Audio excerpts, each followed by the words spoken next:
Hi and welcome back to the product design course. My name is Bhumika Indu. I'm a mechanical design engineer with 5 years of combined experience in automotive design and marketing. I have worked for various top-notch projects like Volvo, Jaguar and Land Rover, Tata Motors and NIO. In the last lecture, we discussed about how to develop a product vision, grab the market opportunity, grab the customer requirements, and get a clear picture of your desired product through competitive analysis. In this lecture, you will learn how to decide the features, functions, architecture, and engineer the product concept. The first step in development of a successful product is to create a portfolio. Product portfolio is a set of different product offerings that a company provides. The strategy for laying out components and systems on multiple products to satisfy current and future market needs is called portfolio planning. So basically, you need to answer a very simple question: who all can benefit from the product? For this part, let's take the example of a very useful product that was our first means of transport as a kid, and some of us are still using it: the bicycle. Presently, you might be knowing so many different types of bicycles like road bikes, mountain bikes, folding bikes, utility, and whatnot. But let's go back to how it really started. That brings us to the question of the hour: who will use the bicycle? We can categorize this into two ways. First, depending upon the customer segment, that is men, women, children, and elderly. Second, depending upon the purpose it is going to be used. It's basically where the above people will take this bike. First, commuting to school, college, or office; for tours, from small evening tour to the park to long tours to another city, or just sightseeing; for trekking on hills, mountains, riverside; and for carrying load and passengers. The idea behind this is to have a generic product that can be used by each and every person for all the listed above purposes, for market penetration, and build the ground for a wider range of product, that is for market expansion later. Now, once you know what purposes the product will serve and who is going to use it, you have to define what features it will have in order to function the way it is intended to function. A typical functional model is a combination of sub-functions that are performed during the working of the product and structures supporting each sub-function. The first sub-function for a bicycle is movement. If something has to move forward, there has to be an application of some form of energy. Here, this can be mechanical energy generated by the person by applying some pressure, which can be done in two ways: pushing through hands or movement of legs like walking. Since legs have more power, it was natural that primary activity of movement can be taken care by the legs of the person who is riding it. Next, there has to be a mechanism to transfer this energy to kinetic energy that can make the wheels rotate. Hence, the bicycle moves forward. For this purpose, pedals were designed. Next subfunction is to control the direction of movement. A navigator is used to control the direction and balance the cycle. This can be taken care by hands.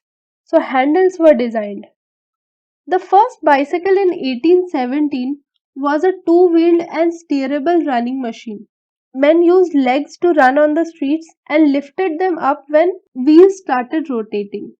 The next step is to finalize the architecture of the product. Product architecture is the scheme by which functional elements of the product are arranged into physical chunks and by which the chunks interact. Developing product architecture is a key milestone for any class of products. Okay, key decisions on how the product will physically operate are actually made in this stage. The develop a concept phase is what gets shaped up in this stage. So, if you ask me why deciding the product architecture is the most important activity in product design, I'd say there was a bicycle that actually looked like this. Product architecture is the translation of customer needs and business case into a realizable product concept or multiple concepts. Product architecture can also be defined as mapping from product function to the product form. So, if we see the trajectory of a bicycle from the first one that was built to the current era, we see in 1838 someone added pedals and levers, providing users the opportunity to propel the bike without leaving their feet on the ground. 1879, the bicyclette was the first to have a chain driven mechanism as its safety feature. In 1889, the patent for the tandem bicycles was issued, where two riders can ride together without anyone being left behind. And this was ideal for parents traveling with children. Meanwhile, in 1894, the folding bike patent was first granted. It is just perfect for commuters, urban dwellers, and others who want a small compact bike that's easy to store and carry around. In 1933, the first cruiser bike was invented. Cruiser bikes are designed for casual riding and have a very comfortable upright position and a large comfortable seat. Then the mountain bike was introduced in 1979 for riding rough off-road trails. They have a flat upright handlebars and a very low gear range for pedaling up steep trails. Most mountain bikes have some type of shock absorbers or suspension. And finally, around 1989, there were early versions of electric bike that was powered by nickel cadmium batteries. So we can see as technology advances, there comes newer ways to perform the same set of functions with better efficiency and greater comfort. We've gone from Flintstones to Tesla in terms of mobility. Now, once you have a basic product architecture, now you come to the final stage of developing the concept, that is concept engineering. Concept engineering includes a process that combines two alternative levels of showing the product. First one is the level when something is being designed. This level is based on predictions and analysis. Second one is the level of acquired knowledge. This level is based on experience that the design team has. Combining those two depictions allows you to understand customers' expectations and how to meet and measure them. In the first level, different perspectives of development are used to meet customer expectations. All problems with product requirements need to be solved in this level. Complex problems are decomposed into smaller chunks which are easier to solve. And at the end, we have many solutions that meet the expectations of the customers.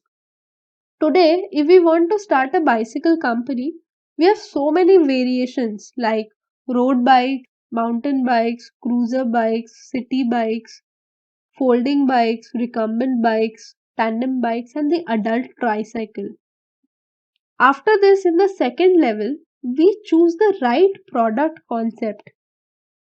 We systematically explore, score, and screen each design based on design requirements and specifications, economic analysis, including the development cost and forecasted production unit cost, feasibility, aesthetics and usability, market differentiation, and expected service life. So let's evaluate each of the bicycle types. that we mentioned earlier against these parameters. First point is about what requirement we fulfill. Road bikes are used when you want to go fast in plain roads. Mountain bikes, on the other hand, are more suitable for off road conditions. Cruiser bikes are comfortable with a lower seating position, large seats, and narrow handle. City bikes are easy to ride and lightweight bikes which can be taken literally anywhere. Folding bikes are compact. You could just store them in one small corner of your room at the night and be sprinting across the streets in the morning.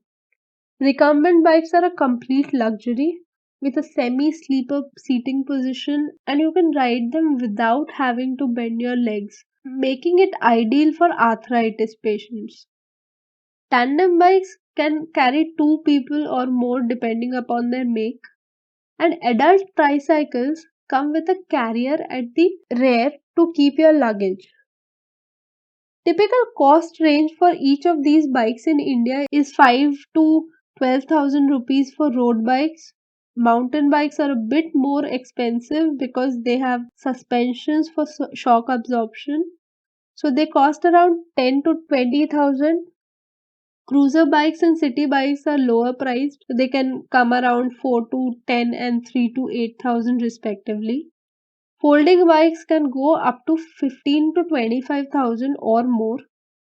Recumbent bikes are not very popular in India and can cost you more than 1 lakh to even 4 depending upon where you are importing it from. Tandem bikes, though manufactured in India, are exclusive to theme parks and gardens and can again cost around 15 to 25 per bike if you buy in bulk. And adult tricycle are again a bit more costly, like 30 to 40,000 rupees. Next parameter is feasibility. How convenient it is to have this bike at home. I'm going to rank them from 1 to 8. Rank 1 is city bikes. I think everyone can use it whether you want to go to college or just run errands across the street. Second, cruiser bikes, which are very comfortable, but they are preferred more by the female members of the family. Rank 3 is road bike. It is pretty fast, but due to high position of seating, it ranks below cruisers in terms of comfort. Rank 4 is folding bikes, which are a good option to have, but due to higher maintenance, they are a bit inconvenient. Fifth are mountain bikes, which only the most passionate trekkers or cyclists would have. They are heavier, thicker, and hassle free to store at home.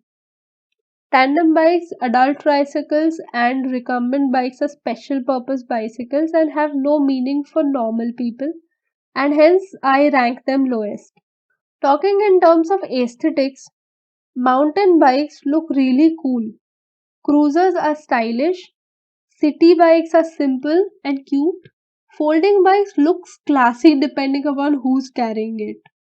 Road bikes are fine, nothing great about their looks, and then recumbent bikes look like more like a self-driven rickshaw, and adult tricycle is literally the trash carrying vehicle. Okay. Next is the ease of use. Recumbent bikes are a clear winner in this category because they can be driven by grandpas and grandmoms, and as I said, arthritis patients too. Cruiser bikes come second and can be ridden by everyone else. City bikes come right after cruisers, then road bikes, then folding bikes. Mountain bikes is for professionals, and tandem bikes are only fine if both of you have the same speed. Typical customer segment for road bikes is men. Mountain bikes is for professional cyclists and trekkers. Cruiser bikes are for women and girls. City bikes are bought by everyone, and I guess every household has it. Folding bikes are basically carried by youngsters going to college and offices who have to catch a train or bus midway. Recumbent bikes are for the older generations, tandem bikes for entertainment and leisure places, and no one except for the street vendors would like to carry an adult tricycle. Okay. Lastly, in terms of service life, recumbent adult tricycle and tandem bikes have higher service life due to limited usage and more durability. Mountain bikes have better tires and can go up to a year without servicing unless you break it during any of your expeditions. Folding bikes have more number of parts, hence lower service life. Cruisers, road bikes and city bikes have regular uses and hence need to be checked every week for puncture, loose spokes or wear. The final decision making usually happens as per your unique selling point. If you want to show young boys on adventure trip, then mountain bikes, stylish girls on a city tour, cruiser bikes, professional taking a metro to office, foldable bikes, couple having fun in the park, tandem bikes, grandpa went for sightseeing, then recumbent bikes. So that's all for this lecture. In the next one, we will go through the methods to implement these concepts that you have selected. The assignment for this lecture will be available in the portal. See you in the next lecture. Thanks for watching.